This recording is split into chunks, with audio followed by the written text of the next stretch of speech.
gonna go make a coffee and then it's reading time, which is exciting. I'm a quarter way through this now. The past couple days I've just been reading so much of it. It's a very engaging story, so that's good. Let's yap about books and drink coffee.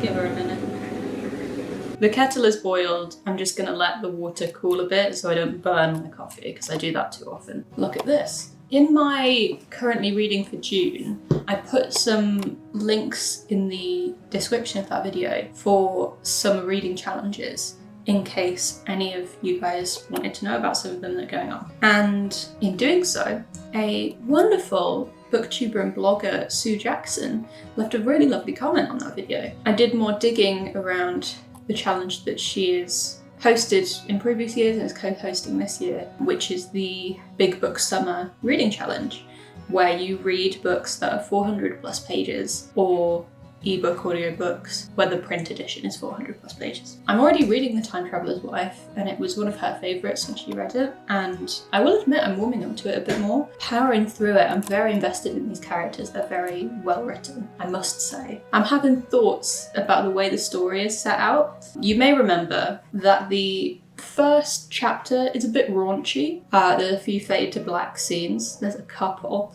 and it's very full on to start a book with that. However, one of these characters is a time traveller, and so his life is not chronological in any way.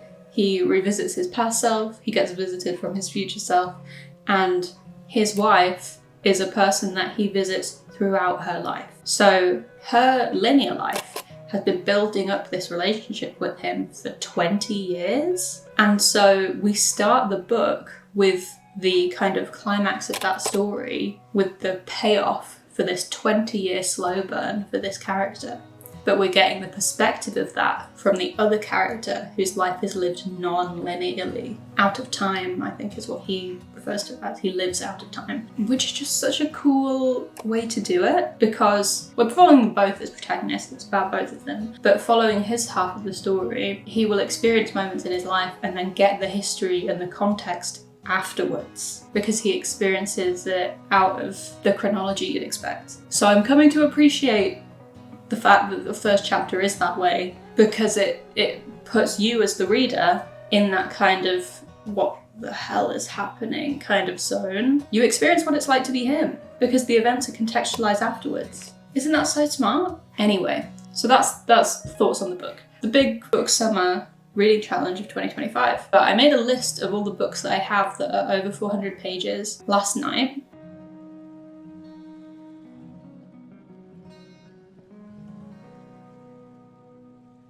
And there's a few more than I thought there would be. The next one on that list that is screaming at me that I really would like to read is The Book Thief.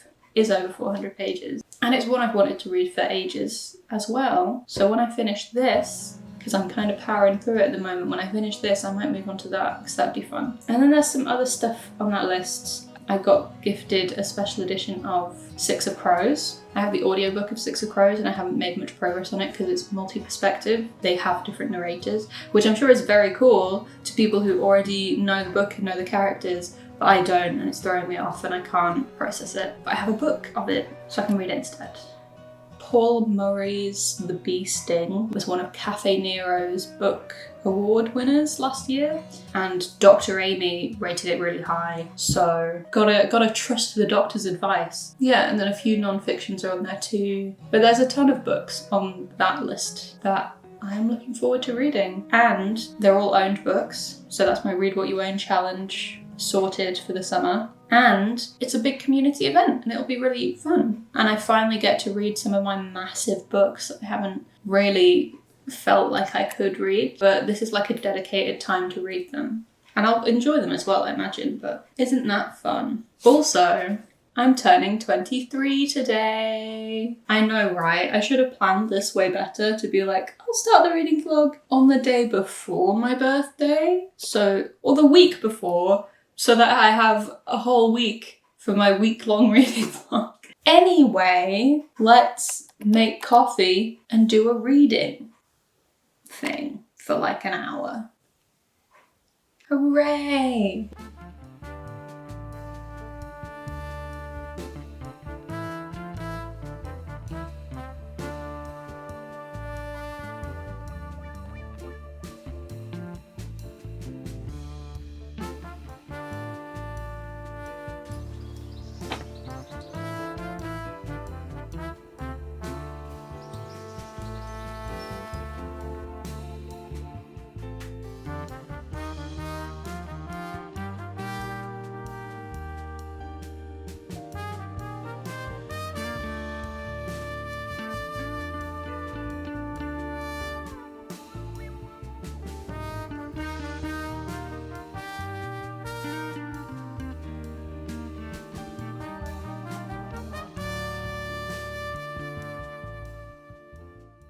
I've had a great morning. It's been brilliant. I read a bunch of Dragman and some of Time Traveller's Wife. And if this is shaky, it's because I have it balanced on like 3 fingers because I have to hold it so far away. It's gonna be a hot day again, but I'm probably gonna sit outside and read for a little bit. But first, I've got to just sit and wait because my mum ordered new shoes and they're 7 stops away.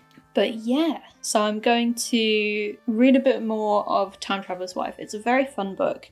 I think I am a lot more invested in it now, which is, I've only got like 30%, 40% of Dragman left. I hope to finish that by the end of this week. I think that'd be a good idea. Oversea Under Stone, I think I'll come back to it another time, maybe next month, maybe the month after, I don't know. But I'm gonna try and make some progress with Murderbot 5, which is Network Effect, and probably some more with Time Traveller's Wife. I'd like to get to the next 100 pages. Yeah, that's the plan. That's the plan. I need you to know that I'm doing this because it's incredibly funny and also I don't have cake. This burger smells so good and as soon as I get these candles on it, I'm going to be having such a great time. Okay, in it goes. Perfect. Oh, you know what? No? Isn't this great? I love waxy burgers.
It's still the reading vlog. Hot damn. I ended up reading nearly 100 pages of this yesterday. Once you get into it, it's very easy to be in it and just be in the story. It's a fun time. I'm really loving Time Traveller's Wife. Wow. I'm exhausted.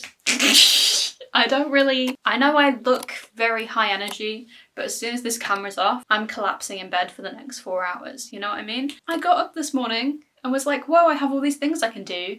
And so I sat down to do them and just every possible fibre of energy left my body. So here we are. I'm really looking forward to reading big books this summer though. I've watched a few more videos about Big Book Summer 2025 and it continues until early September. The Time Traveller's Wife is going to be the one that I'm reading, but I have a whole list of other ones, so when I finish it I can maybe start one of those. I was going to sit in here and edit, but as you can see, Youch. The computer makes it hotter and it's not the hottest it's gonna be yet for today, so. I have a few new books. We'll start with these. I got these 3 books for free from a little book exchange shelf from my workplace. Piranesi by Susanna Clarke. Wanted to read this for ages. It's been recommended to me by a lot of people. Ellen at the Ellen Made Book Club has read this and said it was a fun time. My friend Drew recommends this to the earth and back. Lessons in Chemistry. When I was off for numerous weeks with a chest infection and not able to do much, that was right after I'd seen Marvel's Thunderbolts. And like any normal sane person, I decided to watch Lewis Pullman's entire filmography, which is a totally normal thing to do. He plays the main love interest in the Lessons in Chemistry series, so I want to read the book. And apparently the book is more emotionally damaging than the show. And what am I if not constantly seeking emotional damage? And then there was this one, End of Story by Louise Swanson. I don't think I've ever heard of this book before. It sounds kind of interesting. It's about a writer. Basically, here's what the blurb says. Once upon a time, there was a writer named Fern. She was a bestseller, an award winner, loved by readers and critics alike. With her words, she can change the world. Until her story took a turn. Now Fern is a cleaner in a hospital, condemned to anonymity because reading books has become a crime. Only Fern doesn't plan on going down without a fight. She'll keep writing, no matter what the consequences. She will make her voice heard, because Fern's story is only the beginning. But can you guess how it will end? Probably not. Probably not. Reading becomes criminalised? ?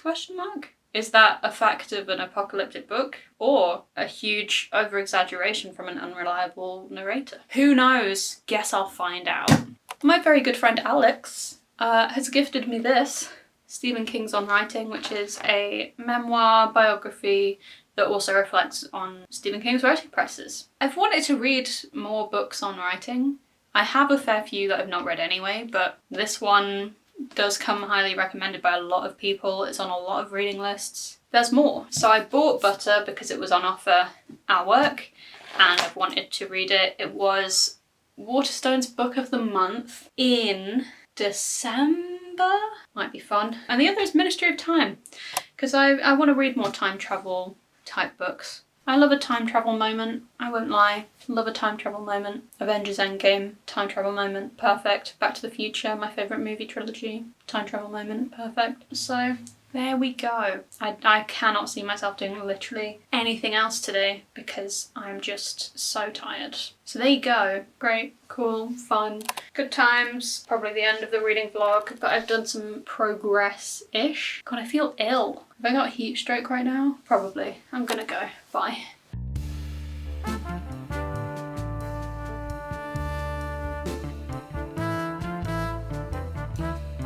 I know I'm like drifting slowly to this side of the shot, but it's fine. It's totally fine. I'm trying so hard not to look in the viewfinder.